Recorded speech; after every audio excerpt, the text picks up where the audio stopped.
Welcome, welcome, welcome to Urban Times Today. I'm your host, Kerry Digsby, along with my lovely host, Tawana Blake. Hi. Hey, T. Blake. What's going on? It's good. It's good? It's good. All right. We want to welcome y'all again to Urban Times Today. We have an outstanding show for you today. We actually have an incredible playwright, author, and mover and shaker here in the Charlotte area. It means a lot for us to have her on here today. Her name is MARINA Thomas, and she is the Creative Arts Director at Nzinga Arts Center. Welcome to the show. Thank you so much for having me. Yes, so excited yes. to be here. Yay! Yes. Yeah. I'm glad y'all excited.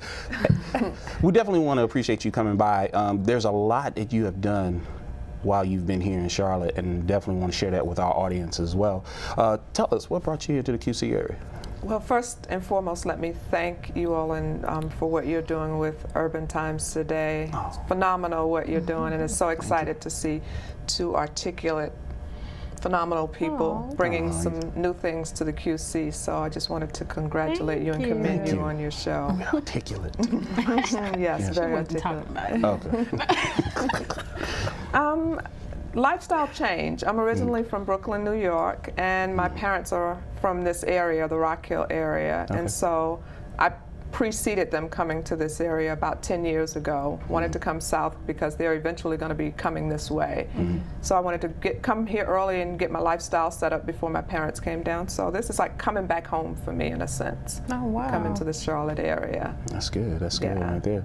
So with that being said, I mean, you have a lot of ties here into the QC area. Have you seen a difference in regards to being from back home in Brooklyn to here in the QC area? Yeah. I can relate. I can relate. I understand. Whoa, huge difference.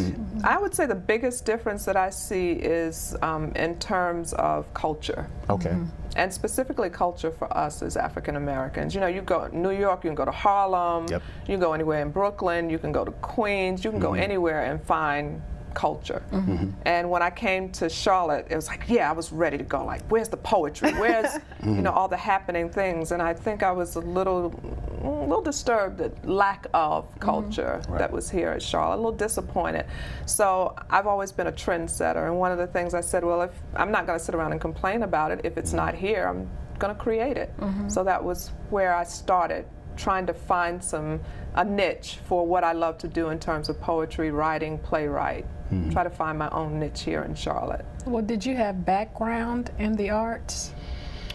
Nothing other than I love to write. My mom used to tell this story when I was about 9 or 10 years old, and I'm going to age myself right here, but it's all good. It's all good. You know, all my friends were asking for dolls, and I wanted a typewriter. So, typewriter. Wow. Oh, that was different. Yeah, typewriter. So I came home from school one day and I told her that my teacher said that I had to have a typewriter in order to do a book report. And so, Wow. that's where it started for me because I love to write. I still have some of the plays and the stories that I wrote when I was a very, very young age. That's so fascinating. Yeah, so I think it was a gift. It was something that I came here to do, something that God gave me to do in terms of writing, and I just love to write.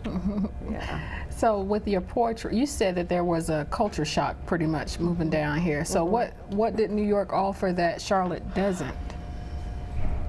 I think the biggest thing it offered was there's so many different venues, and it's not all the same. Like you could go somewhere and find slam poetry, or you could go somewhere and find someone freestyling, or it's just so many different venues. They stayed open till 2, 3 o'clock in the morning. You know, most of the time we didn't start going out until about 11 o'clock to find the happening cultural scenes. So I think the main thing was we just had such a diversity, and you were welcome no matter what type of poetry. I'm not a slam poet. I have such admiration and respect for slam poetry, but I don't get moved like that. I'm just a different type of poet. And so we had places where you could go in New York and in Brooklyn and in Harlem where any night you would hear somebody just freestyle, and they would come in with something on their heart or their head, and they would share a piece that they had just written, and that was so authentic and so pure in the moment. Well, you know, and that's the thing about, you know, you have a lot of poets. Like with me, I write poetry, Carrie writes poetry, but, you know, I've been told, you know, your poetry shouldn't rhyme. And Wow. okay, well, that's how I write. Whatever comes up comes out. So it's what I feel in the moment. Yes. But then again, you get that down here versus up there. Like you said, you have different spots. Whereas down here, it's spoken word. It's nothing else but spoken word. So building a trend is kind of difficult to do, and you've done that. So that's pretty cool. Thank you. Thank you. It is, Thank you. and especially the first time we met, and I still remember it vividly when we were at WPEG. Yes. Yep. And That's right. it was incredible because she was there, and her cast was there from the play that she had written. Again, we have to mention she's a playwright. and I still remember it vividly because they had her on the show, and it got us a chance to kind of like chit chat and just share. And then from there, I mean, it's been an incredible ride, so to speak, with what you've been doing in regards to the playwright, your book. Thank you. Very Yeah. proud of my book. Well, what's your book about? My book is about Black men. It's about You. Yes, about you. Let's not go there. Please About continue. you, and it's about all the Black men in the audience. I remember I was trying to find something. I had a boyfriend. I used to work for IBM back in the day, a long time ago. And I had a boyfriend. I wanted to find a piece of poetry for him that spoke specifically to him as a Black man. So I'm in the library and I'm going through, just trying to find the right book. And I was surprised that there weren't many poems for Black men specifically that uplifted, that affirmed, that honored their spirit and who they were. It was a lot of the old poetry in terms of Conte Cullen and Langston Hughes, my favorite, all my favorite. Yes. But there weren't many modern day poets, Black men, Black women, that were talking about the beauty of Black men. It was more about the struggle of Black men, but nothing that said hunk of Black man. I have a piece called Hunk of Black Man. Right. It just talks about the beauty of Black men. So I said, you know what? I'm just going to write my own. Right. So I sat down one day to just pen a few pieces, and I have to give credit because they weren't my work. I know that it was nothing but God that fueled that through me because Right. I think I wrote about 50 poems in maybe 2 months or Oh, so. that's good. Yeah. And then who did you publish through? I published myself. Self-published? Yeah, because you know what happened? Trying to find a publisher for poetry, It's hard. It's difficult. we don't publish poetry. It doesn't sell. No. Yeah. And a lot of magazines, that's the one thing about Urban Times before I came on with the publication that I Yes. noticed that they did a lot of poetry, and you're not going to see that in different magazines or different media outlets, publications. Exactly. So yeah, it has to be different, you know what I Yes. mean? Yes. But I think that you did that on your own. That speaks very highly of you, that Thank you had you. that much passion and you were very driven about what you were doing to see it through. Thank you. I appreciate welcome. that. I appreciate that. So, can you give us one of your pieces? Look, we like putting people on the spot. I love want to it. hear it. Yeah, definitely. Oh, well, I'll do a piece that's probably one of my favorites. It's a piece called God Doesn't Lie, and I hope I can really rise to the occasion. But this piece talks about, it's my creation piece. James Weldon Johnson had God's creation. Yeah. And so this piece is called my rendition of what it was like in the beginning when God created the earth. And it says, in the beginning there was a thunderous sound, boom. And then a mighty brother stepped down.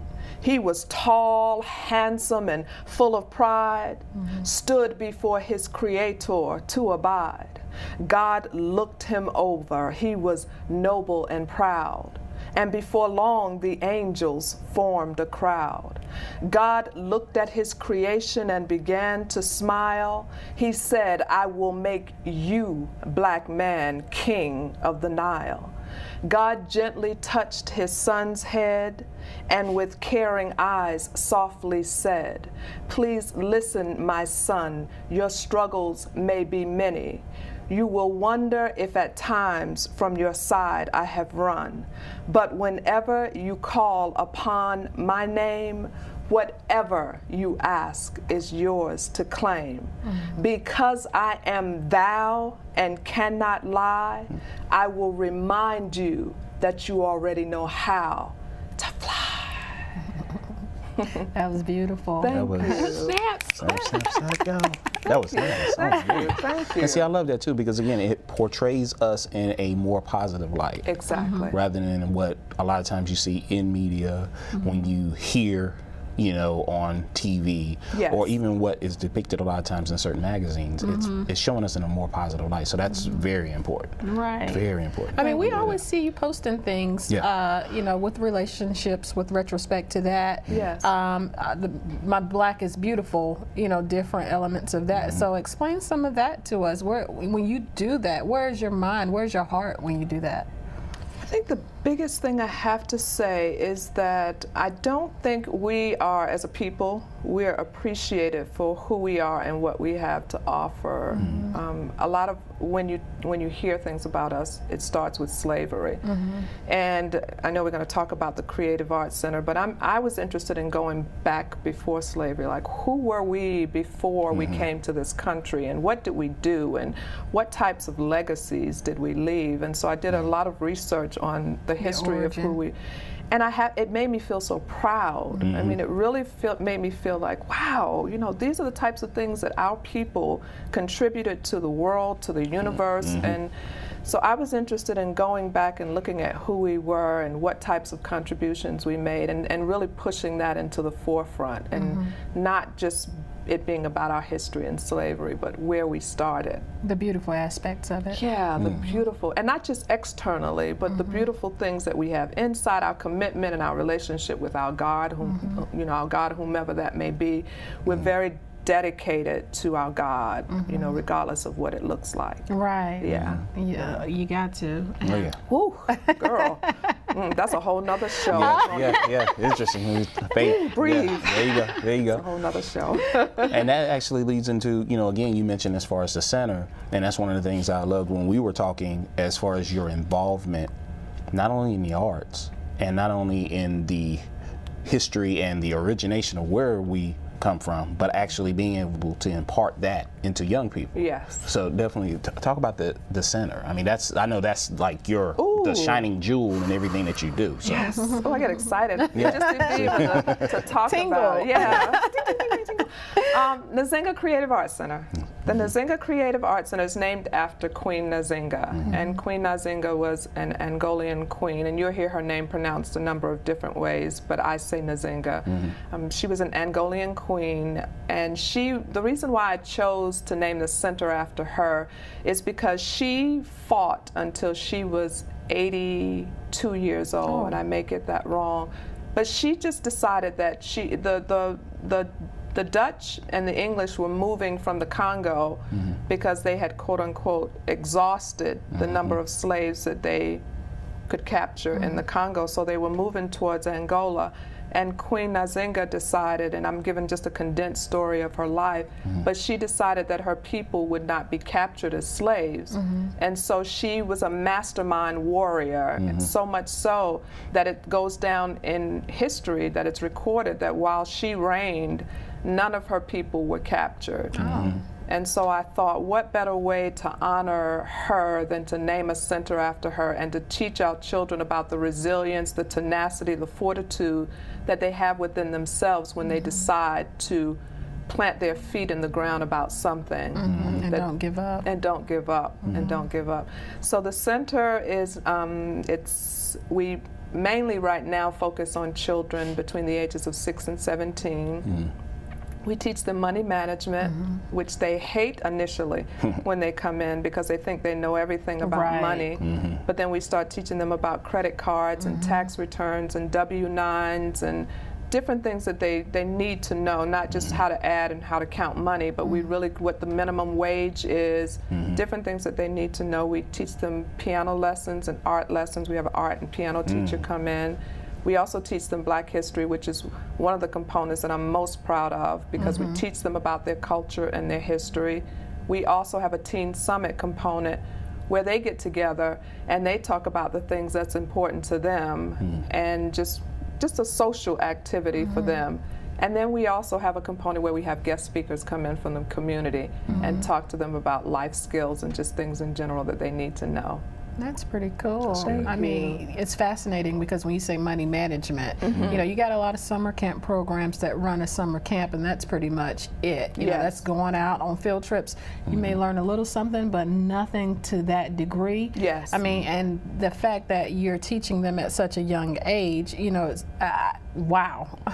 You know, Yes. because you won't get that unless you go to school, and even in school you won't get that. You won't So, get it. I mean, you're raising scholars inside of your center, Thank so you. that's different. You're welcome. I appreciate that. You're It's a welcome. hard role because we're a nonprofit, and a lot of times when you apply for grants, they want to know your history. Right. They want to know how many years you've been in business and Right. what's your track record and what successes. And us just being 3 years old, we're a baby, and so it's hard for us to show that we have this history. So it's almost like a catch-22.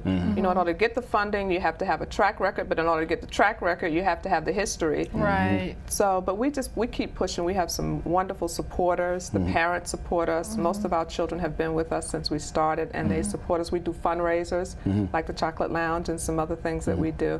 So we do whatever we have to do to keep our babies Right. educated, to keep them knowing who they are, and to give them a sense of confidence. Now, do you have like with your center, is there one particular grouping or class that you enjoy the most out of all of them? Or Black history. Black history. And you know why? And I thank you for asking that You're welcome. question. The reason why is because I'm blown away at what they don't know. Right. You know, I come in thinking, okay, we're going to teach you about Martin Luther King, and we're going to teach you about Malcolm X, and not just Martin Luther King, I Have a Dream. And they say to us, well, who's that? That's I'm different. thinking Malcolm X. Okay, all right, let's go. Let's just bring it up to Jesse Jackson, Al Sharpton. Who he? These are people that they should know. Right. And you know, we're thinking we're going to go back to the queens and kings, but they don't really know the history that's right here, that's happening while they are living in their present day. Right. So it warms my heart when we can teach them about Thurgood Marshall, about Denmark Vesey, about Nat Turner. When we can teach them about these people, and then when they said, Miss Marina, we saw a show last night and we saw Muhammad Ali, and he was the greatest fighter. And we assume that our children know these things, but if we don't teach them, They don't know. They won't know. But they listen to what you say, so they can come back and give you a report. Yes, You know, and so- it makes them proud when they can do that. Yeah, I mean, it's Yeah. nothing more rewarding or gratifying than to know that what I've said, you listened the whole time, and then you were able to come back because you received what I said. Yes. So yeah, you Yeah, don't very get much that. Not at all, and especially in with the education that is very apparent here in the Charlotte and surrounding areas. It makes you wonder, as far as what you're doing is going to be a direct correlation to what they will do when they get to school, and hopefully enrich them. Yes. That's very important too, because again, you don't learn a lot of that in the school system at That's this time. right. It's limited in scope, Very but much it's so. great that have a resource that is available right there, and hopefully again, what you're imparting in them will actually help them elevate in school and even go even further, maybe even spark an interest. So that's incredible right Thank there. you. Yeah. Appreciate that. Definitely Thank incredible. you. So are you looking at not an age number, but a number of children per year, or does it vary? It does. We are in partnership with the Johnston YMCA, and when I say partnership, let me clarify that. They are providing a space for us. We had a building and it was flooded, and instead of us deciding to take on another building, we approached them. They liked what we were doing, and so they gave us some space to use. So right now we try to keep the capacity very small, no more than 20 children, and we have some wonderful volunteers. Our goal is to be able to have a 2-to-1 ratio. Keep it very small when we're tutoring them in math and in English. They're not writing in cursive. Did you all know they took cursive out of school? I had no idea. They are not they're not learning to write in cursive anymore. You have to Wow. sign a check in cursive. Y'all, how are we not going to This is teach the true. babies how to know how to write cursive? With the legislature, that's just one more thing that they have to pay for that time. So they want to get you in, test you quick, and kick you out. And kick you out. Yeah, so what you're teaching them, like even with the EOGs, they changed it so much that the kids couldn't even catch on this last school Yes. year. Right. So then if they're coming to you, you're teaching them new skills that they probably didn't have in school to begin with. So you're keeping Exactly. it old school. Yes. So yeah, my hat's off to you. Thank for you. that. You're And they welcome. appreciate it too. Initially, they're resistant and they come in with their attitudes. We have the Of course. teams with their attitudes, but we don't play. It's Miss Marina, it's Miss Chastity, it's Miss whomever, Mr. whomever. You address us appropriately. You watch your language. You don't speak in terms of text terms. We don't IDK, IJS. We speak full language. You have your time to play. We give them moments where they have time to play. But when we have them for 4 hours every Saturday, and we're serious business about it. That's all we get. Right. So we want to impart as much in them as we can during that time. Teaching them to be respectful young adults. Exactly. Or, you know, everybody think that they're adults coming in, but, you know, Yes. you have to have respect in order to get it. You have to be able to give it. So, Exactly. yeah. Yes. Yes. Now, you don't respect me. It's hard sometimes, but You yeah. know the iron dog on center. We'll have an adult component. Adult component. Yeah, and she Speaking of does. adults. Yeah, and she does, and that's interesting because again, we start with the babies, and then we get to the grown folk. Right. And, We're going to get to the grown folks Yeah. stuff. And the grown folk is basically dealing with her chocolate lounge because of her being informative, and then and the most recent endeavor, the Black Men Revealed. Oh, yeah. They revealed. Oh, didn't they reveal? Yeah, because I'm taking notes and I'm like, oh, so that's what it is. What a buster. But Yes. Yes. But yeah, that was definitely intriguing. I mean, I would suggest it to my girlfriends because when I told Carrie, I was like, gosh, I wish my friend could have come to hear that because, you know, we do have so many questions that go unanswered where even I've asked him, well, what was wrong with him? You know?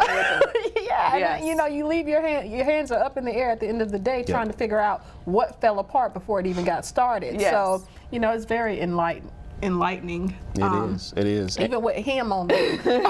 What can I say? Well, he What can held I it say? down. I tried. But of course, I mean, it was very important to have something like that. And my question was, and I think we've talked about it before, and I know a lot of our fans are questioning, what laid that on your spirit to have a forum like that? The chocolate lounge, people ask me, Marina, where's the chocolate chair? You know, where's the brown couch? Where's the brown? I don't see any brown represented in Right. this. And what I try to tell people is this is not about an object. It's a metaphor. Yes, exactly. Very good. Go ahead. She catch on quick. Go ahead, I like Right. that. It's a metaphor for us as a people. So we could move, we could be in the basement of somebody's house talking. Right. Or we could be at the YMCA, or we could be wherever. This goes wherever we are. But it's an opportunity for us to have candid conversations. And somebody would say, well, what makes the Chocolate Lounge any different from any of these other forums? It's different. Yes, it's different. Very much. And I think the thing that makes it different is that we don't want the drama. Right. We don't want people just talking about things and not having a solution. Right. When we walk away, we want to be able to say, okay, I got something out of that. Informed. Even if I didn't like what I got, even if it hurt my feelings to hear black men say a certain thing or whatever, we get to walk away with some real clear answers. And I think the one thing is it wasn't one-sided. You had views from different men, so Yes. it's just like, okay, so maybe it is true. You got 10 of them saying that, yeah, this is what you do, versus one, and then the other saying, no, that's not what we do. Yeah, it is. yes, that's what. You're a liar. Oh, now that was You nice. cheated. Here we You go done again cheated. with this cheating. That's interesting. But- The cheating one. The cheating That one. was scary. I was Yes. like, he's going to pull out a glot. Yeah, but see, people's own personal things come up. Right. You know, your own Their personal issues. Don't project that off on somebody else. Keep that in your lap and deal with that for yourself. But that's what we try to do with the Right. Chocolate Lounge. But I always say, my disclaimer is this is not a male bashing. If you're coming in here to beat down Carrie because John didn't do what he was supposed to do. Well, see, I caught a little bit of that too.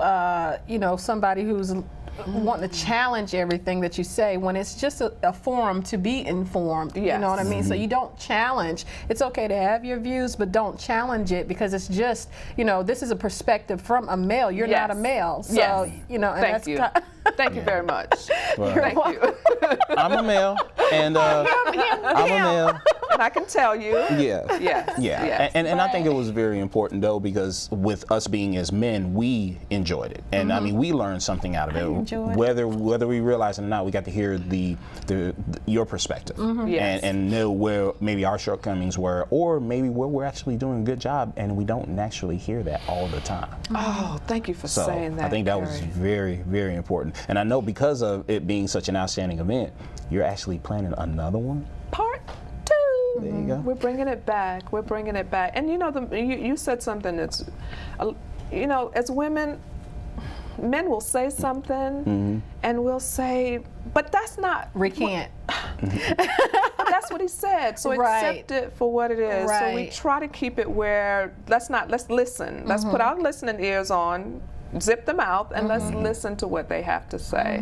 And I want to say that to the women. Let's listen. You know, we'll give our feedback afterwards, but let's let them have the conversation and let's listen. Yeah, be informed. Yes. I mean, you can't have a healthy relationship and you're not going to hear your partner. That's And true. I Exactly. think that's what Kerry was pretty much saying when he was challenged. Yes. It wasn't a challenge. It was a good dialogue. You know, it's all good. Like, I he's going to see the understand. positive in everything. I have I'm to. like, You have to. dude. Yeah. Yeah, that's good. So when is the next one? The next one is August 24th, Okay. and we're going to do part 2. And one of the reasons why is we didn't finish all the conversations, but I think this time we're going to add a little bit of a twist. And I Okay. don't want to give it away, but this time our focus is going to be on allowing the men to talk about what's on your heart. You know, Trayvon Martin, how does that impact a man? What do you feel knowing that you may not be able to protect your sons, knowing that you may not be able to protect yourself? So we want to get into the heart and the soul Of a man. of the men this time and let them be able to talk about what's really in their heart, as opposed to us saying to you what we want to hear. We want to know what you want to tell us. Right. What do we need to know? Right. Yes. What ails you? What scares you? Yes. Yeah. Yes. Well, that's So, good. That's yeah. gonna be on point Yeah, right I'm there. there. You Thank coming? you. sure? Thank you. Bring girlfriend. Bring all of them. I think it's gonna be there. very informative. Because it is informative. I mean, you know, the dating world is so complex these days to the point to where you're like, I'd rather work. And you know, that's sad, you know, that you don't want to pursue something that we need. We need a mate. We need a helpmate. Yes. You know what I mean? It's not that we're thirsty for one. It's just, it's in the plans Yes. to have one. Adam and Eve, there were 2. There was not one. There was not but one. it's just so complex dating these days. There's so many games. It's just, everybody's too accessible. You have the net, you know, where you can't have a healthy relationship unless you were brought up the old school way with Yes. the old school tradition. Yes. And if you weren't in that time frame, oh, it's lost. It's lost. It's lost. Well, wonderful. Well, I think this was some pretty good dialogue right here. I can't wait for us to be at the Chocolate Lounge. Yes. Definitely, Urban Times family, tune in again when we bring more outstanding individuals here on the set. Introduced to you. My name is Kerry Digsby. Tawana Blake. Spicy tea. Spicy tea. And thank you, Miss Marina Thomas. You're very welcome. Thank you for having me. We'll see y'all next time. Bye-bye.